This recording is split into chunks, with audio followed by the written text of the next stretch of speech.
खुलुमबाय बेयो बड'लेण्ड इंखं टेलिभिजन दिनै 1 आगस्ट 2021 रबिबार खालि सानसेनि बरादखौ नोंथांमोननि खाथियाव लाबोदों आं सदानन्द दैमारिया।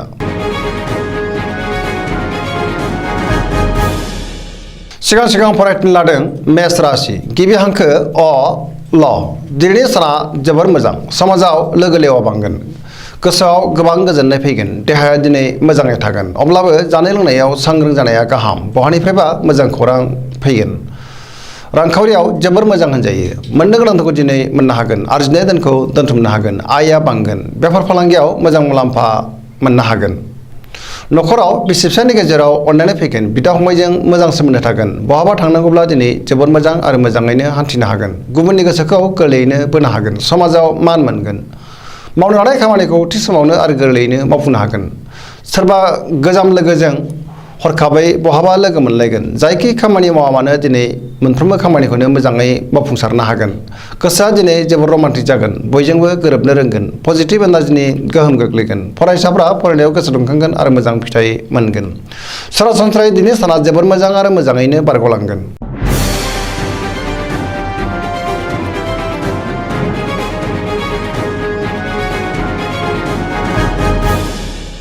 वृष राशि गिबि हांखो इ उ ब दिनैनि साना बारा मोजां नङा गुबुननि थाखाय नाङा फाङा जेंनायाव गोग्लैनांनो हागौ सिनायै सुबुंखौ फोथायाब्ला गाहाम नेगेटिभ एनार्जिनि गोहोम गोग्लैगोन गोसोखौ दिनै जोबोर उसुखुथु मोनगोन गुबुननि थाखाय खहा जानांनो हागौ गोसोनि बोलोआ लोरबां जागोन मावनो लानाय खामानिखौ थि समावनो मावफुंनो गोब्राब जागोन समाजाव अदेबानि मान मोननो हागोन रांखावरियाव बारा मोजां नङा नाङा फाङा खरसाया बांगोन बेफार फालांगियाव मोजां नङा होनजायो खहा जानोबो हागौ बहाबा थाङोब्ला सांग्रां जानाया गाहाम न'खराव बिसि फिसायनि गेजेराव अनलायनाय फैगोन देहाया दिनै मोजाङै थागोन गुबुननि हेफाजाब मोननाय नङा गोसोखौ दिनै दरसि मोनगोन मानिबा जाहोनाव गोसोखौ गिलुं गिलुंबो मोनगोन नेगेटिभ एनार्जिनि गोहोम गोग्लैगोन।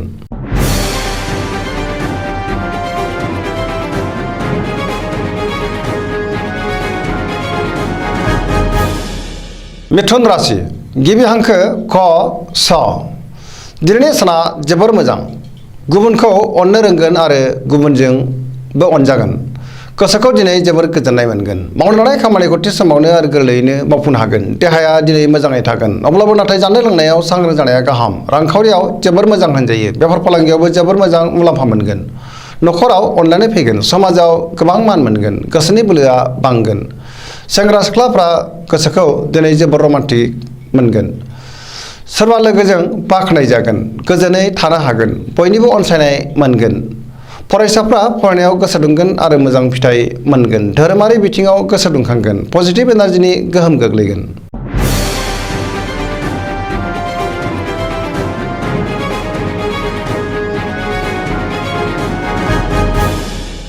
कर्कट राशि गिबि हांखो ड ह दिनैनि साना बारा मोजां नङा लामा सामायाव हान्थिनायाव जाब्रबथायनि आसा दङ सांग्रां जानाया गाहाम गोसोखौ दिनै जोबोर गुलुं गुजुं मोनगोन मावनो लानाय खामानिखौ थि समावनो मावफुंनो गोब्राब जागोन रांखावरियाव मोजां नङा आयनिख्रुइ खरसाया बांसिन जागोन नाङा फाङा खरसाया बांगोन बेफार फालांगियाव मोजां मुलाम्फा मोननो हानाय नङा देहाया दिनै बारा मोजां थानाय नङा गगा बायदि रोखोमनि फिसा फिसौ बेरामजों मोगा मोगि जानांगोन गुबुननि हेफाजाब लानांगोन न'खराव बिदा फंबायनि गेजेराव अनलायनाय फैगोन बिसि फिसायजों मोजां सोमोन्दो थागोन गोथों आरो गोग्गो साननो रोंनाय नङा गोसोनि साननायफोरा देबार नांगोन सोरनिबा सायाव गाज्रि फोथायनाय फैगोन।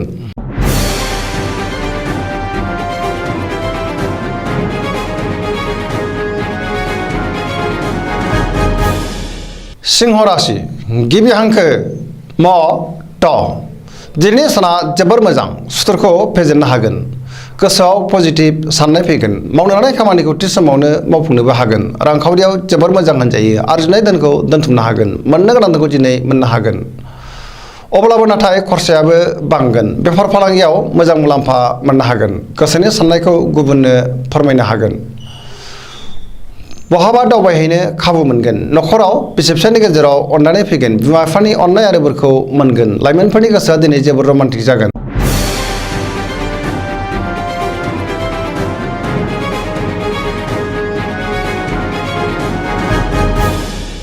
कन्या राशि गिबि हांखो प ट दिनैनि साना बारा मोजां नङा गोसोखौ जोबोर गुलाय गुजाय मोनगोन सुथुरा बांगोन जेरावबो गोबां गोरोन्थि आरो गोबां रोखोमनि हेंथा हेंथि नुजाथिगोन गुबुननि गोसोखौ बोनो गोब्राब जागोन बहानिफ्रायबा गाज्रि खौरां फैनो हागौ रांखावरियाव मोजां नाथाय खरसायाबो बांगोन बेफार फालांगियाव मोजां मुलाम्फा मोनगोन देहाया बारा मोजां थानाय नङा मेंनाय मोनगोन गुबुननि थाखाय नाङा फाङा जेंनायाव गोग्लैनांनो हागौ नखराव अनलायनाय फैगोन सेंग्रा सिख्लाफोरा दिनै गोसोखौ जोबोर आला खाला मोनगोन गोसोनि साननायफोरा देबर नांगोन नेगेटिभ एनार्जिनि गोहोम गोग्लैगोन फरायसाफ्रा अदेबानि फरायनायाव गोसो दुंखांगोन आरो मोजां फिथाइ मोननो हागोन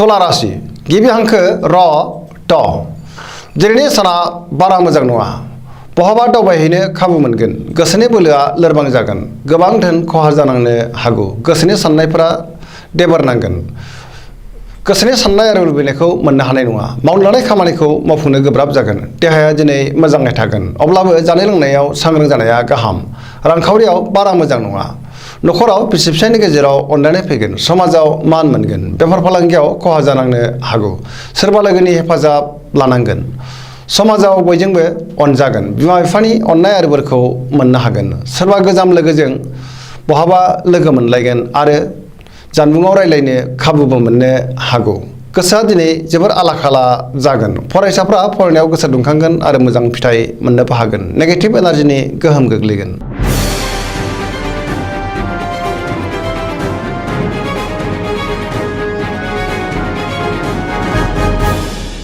वृश्चिक राशि गिबि हांखो न स दिनैनि साना जोबोर मोजां गोसोखौ दिनै जोबोर गोजोननाय मोनगोन बयजोंबो अनजागोन गोसोनि बोलोआ बांगोन मावनो लानाय खामानिखौ थि समावनो आरो गोरलैयैनो मावफुंनो हागोन गोसोनि साननाय आरो लुबैनायफ्रा मोगथाङाव जाफुंगोन समाजाव गोबां मान मोनगोन नखराव अनलायनाय फैगोन रांखावरियाव जोबोर मोजां बेफार फालांगियावबो जोबोर मोजां मुलाम्फा मोनगोन देहाया दिनै मोजाङै थागोन अब्लाबो जानाय लोंनायाव सांग्रां जानाया गाहाम गुबुननि हेफाजाब मोननो हागोन गोसोआ दिनै जोबोर रमान्टिक जागोन फरायसाफ्रा फरायनायाव गोसो दुंखांगोन आरो मोजां फिथाइ मोननोबो हागोन पजिटिभ एनार्जिनि गोहोम गोग्लैगोन सरासनस्रायै दिनै साना जोबोर मोजां आरो मोजाङैनो बारग'लांगोन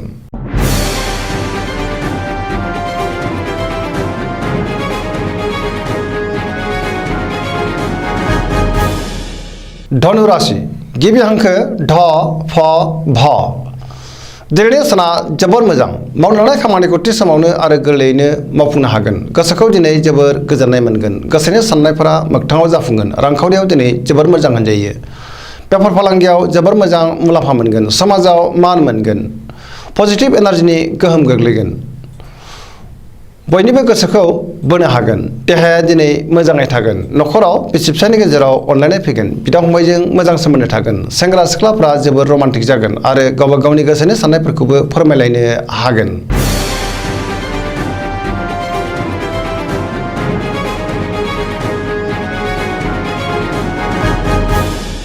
मकर राशि गिबि हांखो ख ज दिनैनि साना बारा मोजां नङा देहाया दिनै बारा मोजां थानाय नङा गोसोनि साननायफोरा देबार नांगोन गोसोनि बोलोआ लोरबां जागोन गोसोखौ जोबोर दरसि दरसि मोनगोन रांखावरियाव बारा मोजां नङा नाङा फाङा खरसाया बांगोन बेफार फालांगियावबो खहा जानांनो हागौ नखराव बिसि फिसायनि गेजेराव अनलायनाय फैगोन बिदा फंबायजों मोजां सोमोन्दो थागोन बिदा फंबायनि हेफाजाबखौ मोननो हागोन गोसोखौ जोबोर आला खाला मोनगोन नेगेटिभ एनार्जिनि गोहोम गोग्लैगोन सोरबा लोगोनिफ्राय हरखाबै गाज्रि खौरां फैनो हागौ सांग्रां जानाया गाहाम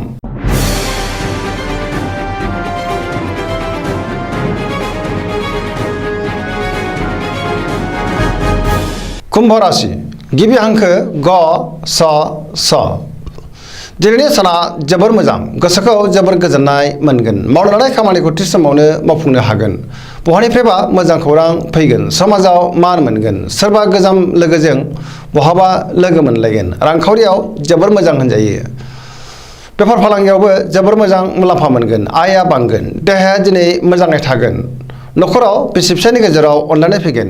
बिमा बिफानि अननाय आरो बोरखौ मोननो हागोन। गुबुननि हेफाजाब मोनगोन। बहाबा दावबायहैनो खाबु मोनगोन आरो मोजाङैनो हान्थिनोबो हागोन। गोसोआ दिनै जोबोर रमान्टिक जागोन। फरायसाफ्रा फरायनायाव गोसो दुंखांगोन आरो मोजां फिथाइ मोननो हागोन।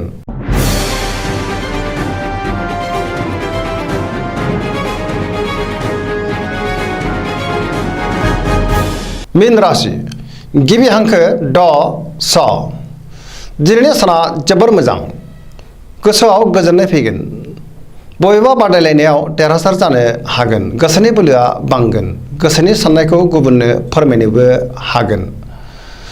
गोसोखौ दिनै जोबोर रेजें मोनगोन। देहाया मोजाङै थागोन। रांखावरियाव जोबोर मोजां होनजायो। अब्लाबो नाथाय खरसायाबो बांगोन। बेफार फालांगियाव मोजां मुलाम्फा मोननो हागोन। गुबुनजों बाख्नायजागोन। न'खराव बिसि फिसायनि गेजेराव अनलायनाय फैगोन। लाइमोनफोरनि गोसोआ दिनै जोबोर रमान्टिक जागोन आरो गावबा गावनि गोसोनि साननायखौ फोरमायलायनोबो हागोन। फरायसाफ्रा फरायनायाव गोसो दुंखांगोन आरो मोजां फिथाइ मोनगोन। पजिटिभ एनार्जिनि गोहोम गोग्लैगोन।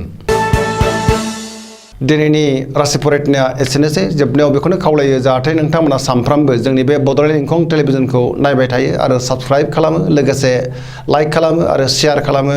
एसेनोसै, गोजोन्थों।